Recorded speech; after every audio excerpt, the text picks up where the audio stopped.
ያልጠበቅኩት ያላሰብኩት ነገር ተከስቷል።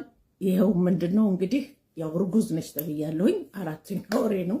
በጣም ሾክኛለሁ፣ ደንግጫለሁ። እንግዲህ ያው ትክክል ነው ካለ ወንድ አይረገዝም። እንግዲህ ያው ተረግዟል። እንግዲህ ያው የአንድ ቀን ስህተት የዘላለም ጸጸት ይባላል አይደል? ስለዚህ አርግዣለሁ። እኔ ወላድ ነኝ እንደምታውቁት። እንግዲህ በስተልጅና እንግዲህ ለምን እንደሰጠኝ ልጅ እግዚአብሔር ያውቃል። እንግዲህ ምናልባት ለበጎ ሊሆን ይችላል።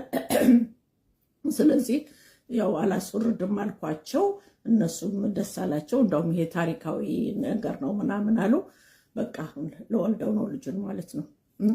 ስለዚህ ያው የወሬ ስልቾች እንግዲህ ሸር ኮሜንት አለ አይደለ? የምትወዱ ጥብስ ወሬ ጥብስ ቀርቦላቸዋል። እንደዛ ካላሉ እኮ የለም እውቅና የለም እኮ መታወቅ የለም እኮ እጅ አለበት እንዴ? እጅ አለ። ምን ደነገጥክ? ስም ጠራሽ ደነገጥክሳ? እንግዲህ ከዚህ ቀደም ሶሻል ሚዲያ ላይ የምናውቃቸው ሲደንሱ እንዲሁም ሲጨፍሩ ነው የምናውቃቸው፣ ሲቀልዱ።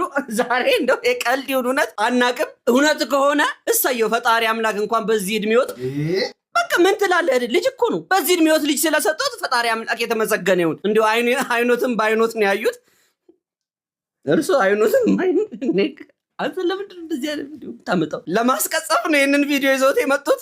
እናውቃለን። ከእግዚአብሔር ጋር ግቡ ውስጥ ሊከቱን ነው እናውቃለን። እኔ ግራ የገባኝ ያለ ወንድ እንዴት ነው የሚረገዘው ነው ያሉት። እንደው እንደ ዶሮ በንፋስ አርግዞ ከሆነ ይንገሩን። እኔ ዋናው ጥያቄ መች ነው ወደ ፈጣሪው የሚመለሱት? መች ነው እንደ እድሜው እኩያ ነጠላዎትን ጣል አድርገው ወደ ቅዳሴ ወደ ጸሎት ቦታ የሚሄዱት? እንደ ወጣቱ እንደሆነ አሁን መክኗል። ለዚህ ወጣት መች ነው አቤቱ ማረን ብለው የሚጸልዩልን? እባክዎ እማማ እርሶም ቲክቶክ ላይ መጥተው እንዲህ ከሆነማ እንዴት አሁን መላቅራችን ጠፋኩ።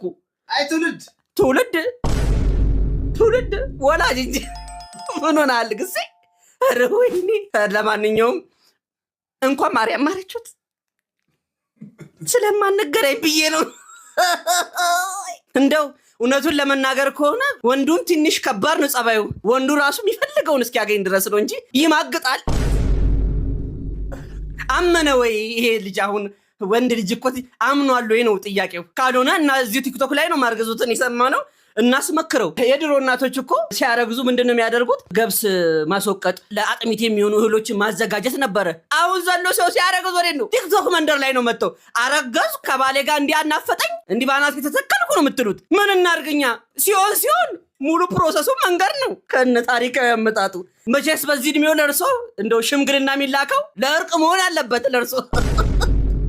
አሳርፉልኝ የረባኮትን ያድቡ ተብሎ እንጂ መቼስ ልጆትን ለልጆት ለማን ይላካል? እኔ ምላሴ ነው የሚያስረግመኝ እኔ እንጂ አጥፌ ካልከተትኩት በስተቀር ኧረ ይቅር በለኝ።